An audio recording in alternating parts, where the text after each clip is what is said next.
అధిష్టానం వీరేశం. 2014లో వచ్చేసి మిమ్మల్ని కాదని వేముల వీరేశంకి ఎమ్మెల్యే టికెట్ టీఆర్ఎస్ పార్టీకి వెళ్ళి ఇయ్యానికి గల కారణం ఏంటంటారు? ఆ రోజు జగదీశ్వర్ రెడ్డి గారే. అంటే జగదీశ్వర్ రెడ్డి గారు ఆ రోజున్న పరిస్థితులలో వీరేశాన్ని తీసుకొచ్చి టికెట్ ఇచ్చారు. జగదీశ్వర్ రెడ్డి గారు లేకపోతే వీరేశం లేడు. ఆ రోజు జగదీశ్వర్ రెడ్డి గారు ఏం ఆలోచన చేశాడంటే వామపక్ష భావజాలం నుంచి వచ్చినాడు, కొంత ప్రోగ్రెసివ్ భావజాలం, రాజకీయాలు ఇటువంటి వాడు ఉండాలని తీసుకొచ్చినారు. దానికి కేసీఆర్ కూడా అంగీకరించినారు జగదీశ్వర్ రెడ్డి గారి సాన్నిధ్యంతో. కాబట్టి ఆ రోజున్న పరిస్థితుల్లో నేనేసినటువంటి ఏదైతే ఆలోచన ఉందో, జగదీశ్వర్ రెడ్డి గారు ఆ రోజు ఇంకా పార్టీలో మాకంటే సీనియర్ కాబట్టి, మొదటి నుంచి కూడా కేసీఆర్ గారితో జర్నీ చేస్తారు కాబట్టి, విద్యార్థి నాయకుడిగా కంటే జగదీశ్వర్ రెడ్డి గారు చేసినటువంటి ఏదైతే ఆ విధానం ఉందో, ముందుకు చూసిన ప్రొజెక్షన్ ఉందో అది మాత్రం అక్కడ సక్సెస్ అయింది. అప్పుడు వీరేశం గారికి వచ్చింది. జగదీశ్వర్ రెడ్డి వేముల వీరేశం తీసుకొచ్చాడు, గెలిపించినాడు, అయిపోయింది. మరి వేముల వీరేశం వచ్చేసి ఈ మధ్య కాలంలో ఏదో ఇంటర్వ్యూలో చూసిన అనుకుంటా, జగదీశ్వర్ రెడ్డే నాకు ఎన్ను పోటు పొడిచాడు 2018లో ఓడిపోనికి ముఖ్య కారణం జగదీశ్వర్ రెడ్డి అని. మరి గిదేందన్న ముచ్చట?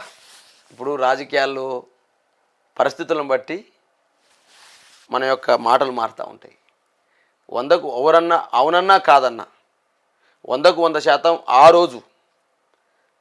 ఆ రోజు నెకరికల్లో వీరేశం టికెట్ రావడానికి ప్రధాన కారణం జగదీశ్వర్ రెడ్డి గారే. ఒకవేళ ఇవాళ జగదీశ్వర్ రెడ్డి గారితో వేముల వీరేశం మంచి ర్యాపు లేకపోవచ్చు, వేముల వీరేశంతో ఇలా వారి మధ్యనే వేరే తిరుగుండొచ్చు. కానీ సమాజం పట్ల కానీ సమాజంలో కానీ ఆ రోజున్న పరిస్థితులలో జగదీశ్వర్ రెడ్డి గారు లేకపోతే వీరేశంకి ఆ రోజు టికెట్ లేదు.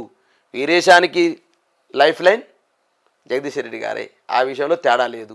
తదనంతరం జరిగిన పరిణామాలు ఎందుకు జరిగినాయి ఏందనేది పెద్ద పెద్ద వాళ్ళ విషయం, దాంట్లోకి నేను అంత లోపలికి వెళ్ళలేను. కాబట్టి ఇవాళ నేనేమంటున్నంటే ఆ రోజున్న పరిస్థితి అట్లుంది కాబట్టి నాకు అవకాశం దొరకలే. ఆ తదనంతరం కూడా నాగార్జున సాగర్ కూడా పోయింది కదా. ఇక ఈ స్వార్థం ఎక్కడ పనిచేసింది? నా ప్రేమను స్వార్థం కోసం ఏం చేసుకున్నా నేను? ఏం ఎదగలిగిన నేను? ఎన్ని ఎన్ని ఎన్ని శిఖరాలు చేరుకోగలిగిన నేను? నా త్యాగం ఏంటి? నా ఉద్యమ నేపథ్యం ఏంటి? నేను పోయిన జైలు జీవితం ఏంటి? నా మీదున్న కేసులు ఏంటి? నా చదువేంటి?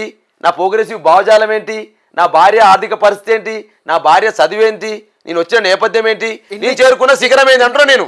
అంటున్నావు కదా స్వార్థం స్వార్థం అంటున్నావు కదా. నా యొక్క శక్తికి నేను చేరుకోవాల్సిన శిఖరం ఏంటి ఆలోచన చెయ్యి. ఇలా దూదిమెట్ల బాలరాజు యాదవ్ ఎందుకు ఎమ్మెల్యే కాకూడదు?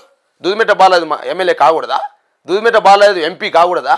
మాకేమన్నా ఏమన్నా సపరేట్ కెరీర్ ఉంది ఎంపీ కావాలంటే?